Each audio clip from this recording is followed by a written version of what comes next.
Hello friend, আজ আমি করব ডিমের অমলেট করে ডিম কষা।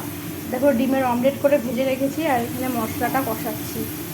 মশলার মধ্যে পেঁয়াজ, রসুন, আদা, জিরে সমস্ত কিছু আছে, আমি এটা এখন কষাচ্ছি। এদিকে ডিম কষা কষা করব, ঝোল করব না। জল দিয়ে দিয়েছি, দেখো। এবার জলটা ফুটে উঠলেই ডিমের অমলেটগুলো এর মধ্যে দিয়ে দেবো। হয়ে গেছে আমার ডিমের অমলেটের ঝাল। এই প্রত্যেকটা ডিমের অমলেট কি সুন্দর ফুলেছে ঝোলের মধ্যে। আমি গ্যাসটা এবার বন্ধ করে দিলাম। দেখো কত সুন্দর হয়েছে। এটা খেতে ভীষণ সুন্দর হয়, আমি অনেকবার করেছি। তোমরা এইভাবে করে খেয়েও ভালো লাগবে। দেখো কত সুন্দর হয়েছে। দেখো বাটিতে আমি নামিয়ে ফেলেছি।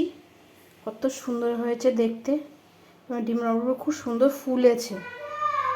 এটা খেতে ভীষণ সুন্দর লাগলে তোমরাও করে খেও।